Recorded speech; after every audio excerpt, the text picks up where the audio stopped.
So hello mga boss, Louie to review sa akong CAD operator. Ngayon naman itutuloy natin yung part 1 na ginawa natin. Ito naman yung part 2 na gagawin natin yung Windows natin. Kaya huwag natin patagalin pa mga boss. Simulan natin. Intro.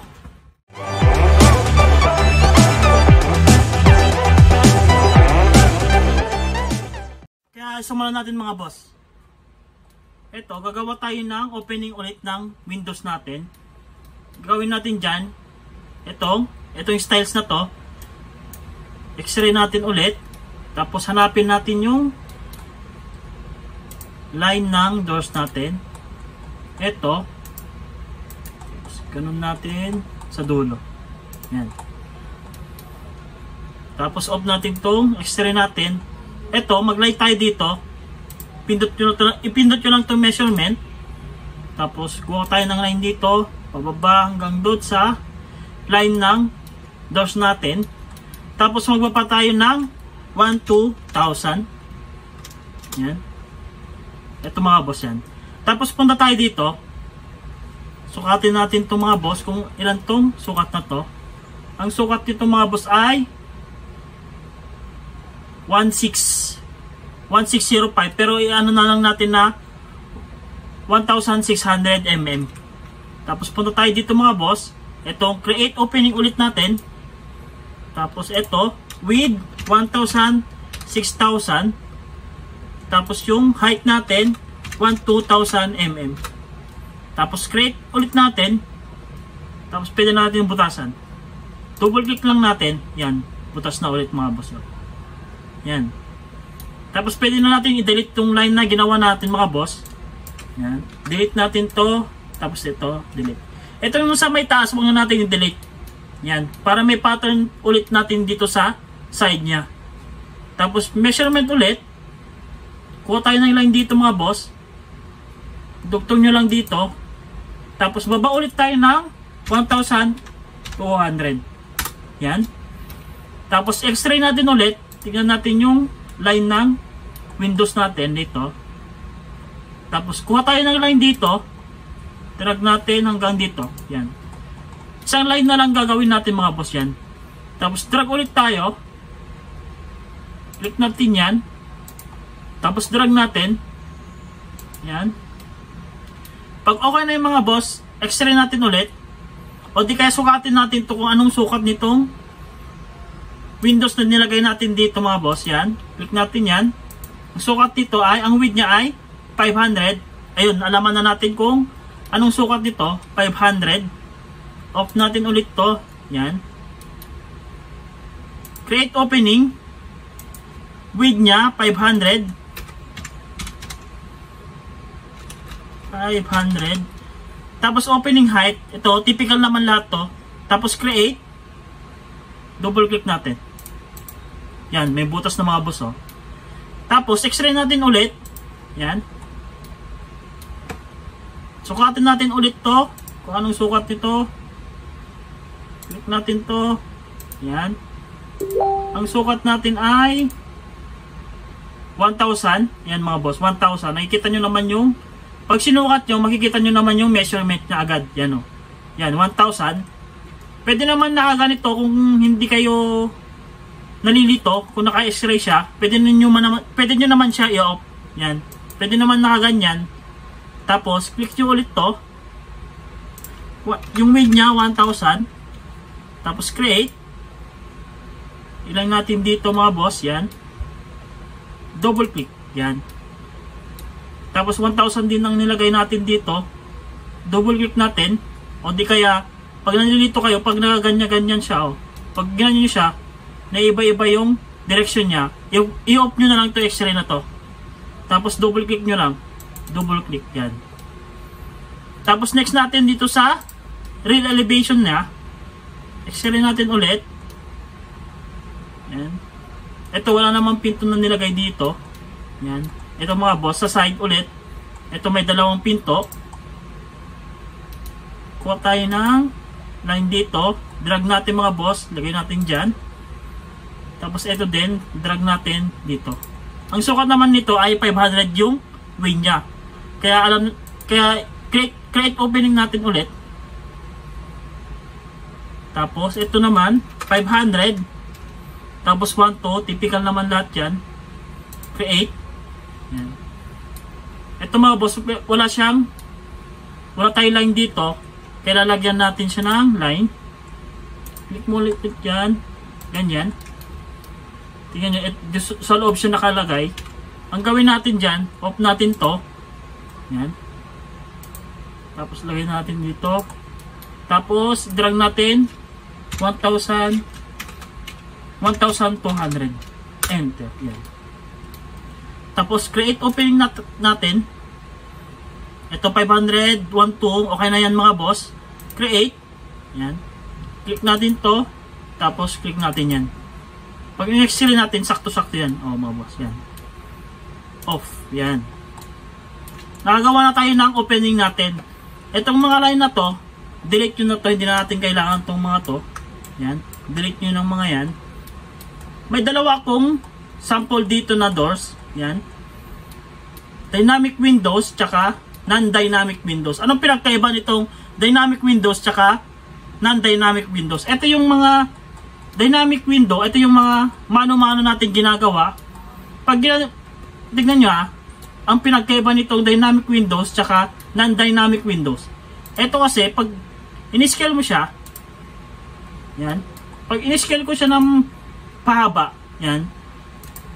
Hahaba din siya, may stretch din tong mga ano niya. Tingnan niyo, hindi siya typical dun sa size na gusto natin ng pikal. Nai-stretch din siya na. Kunwari, i-stretch ko to, ganyan na siya, oh. Pero ang pinagkaiba ng dynamic windows, ito, kahit i-stretch mo yan, scale natin ulit. Kahit i-stretch mo yan, kunwari, yan. Di ba na-stretch siya? Pero pag kinik ko na, yan, automatic siyang magbabago ng size. Yan. Ganyan pa din yung original niya. Dito sa taas. Yan, automatic siyang automatic siya mga boss na magbabago ng size. Yan. Diba? Pero ito, pag i-stretch ko siya, may i-stretch din siya. Pag i-stretch ko siya, yan. I-stretch ko siya ng ganyan. Yan. Hindi nagbago yung size na dito. Parang na-stretch din siya. Yan. Diba? Compare nyo dito, ganun pa din yung original na size niya. Click natin ulit to. Ibaba na natin. Yan. Kunwari ganyan, oh. Original size pa din siya. Yan. Pero pag ito, scale natin. Yan. Parang magaganyan siya, oh. Oh. Yan. Pwede may ganyan, ganyan. Ito kasi, hindi mo siya may stretch. Hindi mo siya may stretch ng, kunwari, stretch mo ng ganyan. Automatic siya. Yan, oh. Mag-a-adjust din siya mga boss. Yan. Yan, nag-a-adjust din siya mga boss. Tignan nyo. Click nyo dito. Oh, nag-a-adjust siya. Diba mga boss? Nag-a-adjust din siya. Automatic din siya nag-a-adjust kung dynamic windows ang gamit natin. Kaya ito, hindi natin kailangan to. Ang kailangan natin itong dynamic window ang gagamitin natin. Ilagay natin dito. Yan. Ilagay natin dito sa model natin. Click nyo lang yung side nya. Tapos i-click nyo dito. Banda yan. Tapos scale na natin. Yan. Tapos i-line natin dito sa side ng opening ng doors natin. Yan. Diba? Ctrl C ulit natin. Ctrl C. Yan. Ilagay natin dito. Yan. Tapos rotate natin mga boss. Click nyo lang itong rotate. Yan. Pahiga mga boss. Ganyan nyo pa para maging pahiga siya. Yan. Natin siya. Tapos rotate natin. Tapos lagay natin yung ganyan. Yan. Tapos scale natin mga boss. Scale. Yan. Pag ganito, yan. Tapos dito sa gilid, yan. Scale natin yan. Ibaba natin ng konti, ayan, magka-size naman siya. Yan. Off natin yan. Tapos pag ganyan mga boss, iusog nyo ng konti para pag nag-render kayo, hindi siya parang cartoon tingnan. Pag ganyan kasi, pag pantay siya, parang karton na tingnan tong, ang karton na tong render nyo pag nag-render kayo. Kaya iusog natin ng konti para medyo realistic siya pag nag-render kayo mga boss. Usog natin ng konti mga ganyan. Yan. Tapos control, click natin to. Yan. Control C. Ito, ayan. Tapos click natin dyan. Yan. Meron ako mga dynamic doors dito mga boss. Pwede nyo siya i-download. Ililink ko na lang doon sa baba mga boss. Kung gusto nyo itong mga design ng dynamic doors ko. Yan. Yan. Ito kasi, ang ginawa ko kasi, gumawa ko ng sliding doors na ganito. Yan. Kasi typical naman na ginagamit natin dito sa mga bahay-bahay natin itong sliding doors na to. Tsaka itong mga boss. Yan. Pili na lang kayo kung gusto nyo itong dynamic doors na ginawa ko. Tapos i-click natin yan. Click nyo yan, Ctrl C, tapos punta tayo sa model natin, Ctrl B, yan. Tapos i-align natin dito sa pinto na to. Yan. Tapos resize natin siya. Tapos i-rotate natin siya mga boss, ganyan. Yan. Rotate. Tapos move natin mga boss, yan. Click. Ganyan natin. Yan. Tapos x-ray natin ulit para may scale natin siya pababa. Yan. Click nyo lang dito sa line ng opening natin. Yan. Tapos close natin yan. Yan. Okay na yan mga boss. Tapos lipat natin dun sa kabila. Click natin yan. Tapos Ctrl C. Yan. Natin yan. Natin to. Tapos move natin ng konti mga boss, yan. Ctrl C. Boom. Yan. Nakagawa na tayo ng Windows natin. Diba? Sobrang dali.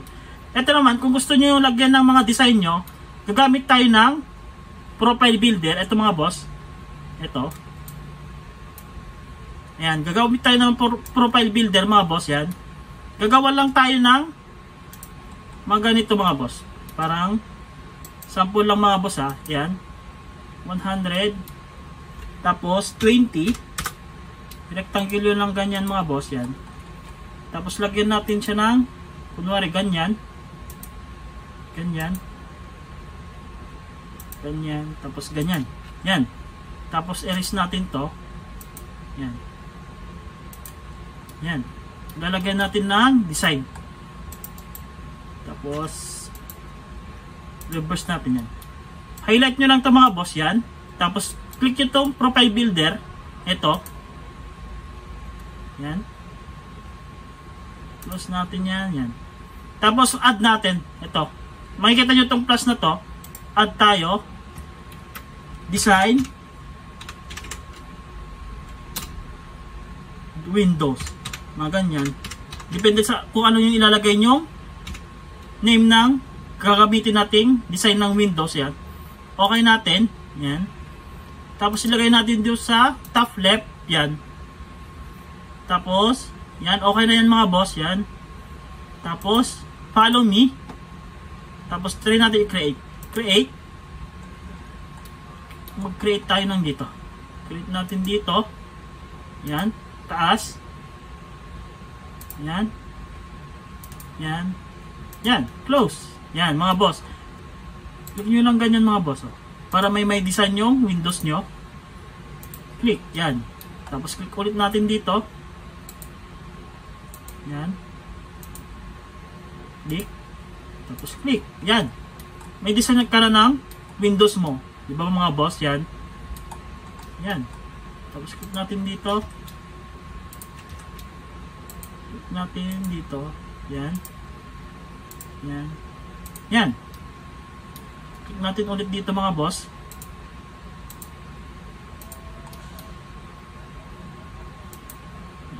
Yan. Click natin dito ulit. Click, click, click. Yan. May design na tayo ng Windows natin. Tapos kulayan natin siya ng depende anong kulay na gusto nyo. Click natin tong brown na to. Click natin yan. Yan. Ayan mga boss oh. Yan. Yan mga boss. Yan. Tapos na mga boss. Nakagawa na tayo ng Windows natin. Ganun lang kadali. Itong Windows na to, ililink ko na lang dun sa baba. Kung gusto nyo to, i-download nyo na lang mga boss. Itong DOS at saka Windows ko. Ito. Yan. Ililink ko na lang sa baba mga boss itong Windows ko kung gusto nyo itong dynamic Windows na ito. Ganun lang kadali mga boss. Kaya next natin mga boss, pupunta na ulit tayo sa AutoCAD. Ituturo ko naman sa inyo kung paano gumamit ng line weight. Kaya hanggang dito na lang mga boss. Happy Father's Day sa lahat pala ng mga tatay. Kaya bye-bye na mga boss.